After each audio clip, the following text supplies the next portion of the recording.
के रूप में शपथ ली है। फडणवीस 5 साल बाद दोबारा मुख्यमंत्री बने हैं। शपथ समारोह में प्रधानमंत्री नरेंद्र मोदी, गृह मंत्री अमित शाह समेत कई बड़े नेता और बॉलीवुड अभिनेता शामिल हुए। शपथ ग्रहण समारोह के बाद सीएम फडणवीस ने पहली बार मीडिया को संबोधित करते हुए कहा कि उनके मंत्रिमंडल में ज्यादा बदलाव नहीं होगा और महायुति गठबंधन वाली सरकार में विभागों को लेकर सहमति बन चुकी है।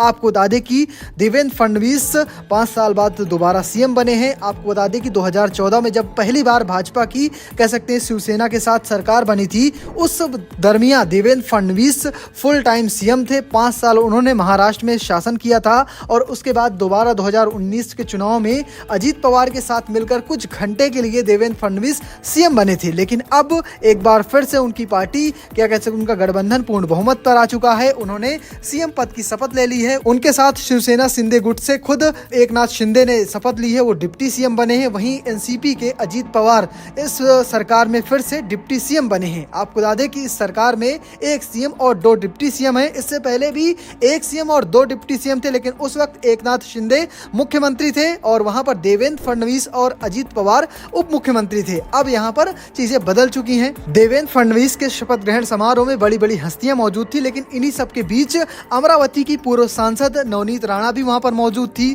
और वो काफी ज्यादा उत्साहित नजर आई। उनसे जब मीडिया कर्मियों ने बातचीत की तो उन्होंने कहा कि ये एक कह सकते हैं एक बड़ी जीत है। 5 साल पहले जिस तरह से उद्धव ठाकरे ने कह सकते हैं देवेंद्र फडणवीस को धोखा दिया था, उसका परिणाम है कि आज भाजपा सबसे बड़ी पार्टी बन के उभरी है। वहीं महायुति ने इतिहास की सबसे बड़ी जीत दर्ज की है। उन्होंने कहा कि ये बहुत भावुक कर देने वाला पल है, क्योंकि ये काफी समय बाद आया है। देवेंद्र फडणवीस अब सीएम बने हैं। भाजपा कार्यकर्ता और हर सैनिक आज बहुत खुश है। चलिए आपको सुनवाते हैं देवेंद्र फडणवीस इस नई सरकार पर क्या कुछ कह रहे हैं।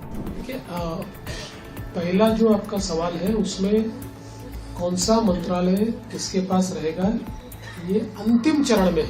उसका निर्णय तीनों मिलकर करेंगे। यूनिलैटरली उसकी घोषणा मैं नहीं कर सकता। और जहां तक पुराने मंत्रियों का सवाल है तो उसमें निश्चित रूप से सभी के काम का एक मूल्यमापन तो हो रहा है, मूल्यांकन हो रहा है। उस मूल्यांकन क्योंकि हमारे जो दोनों साथी है एकनाथ शिंदे जी ने भी और दादा ने भी, उन तीनों ने बैठकर ये तय किया है कि हम मूल्यांकन करेंगे, पुराने मंत्रियों के कामों का मूल्यांकन होगा, उसके आधार पर आगे का निर्णय होगा। और कई बार क्या होता है, देखिए जब मंत्रिमंडल बनता है तो रीजनल बैलेंसेस होते हैं, अलग अलग प्रकार के समाजों का प्रतिनिधित्व होता है।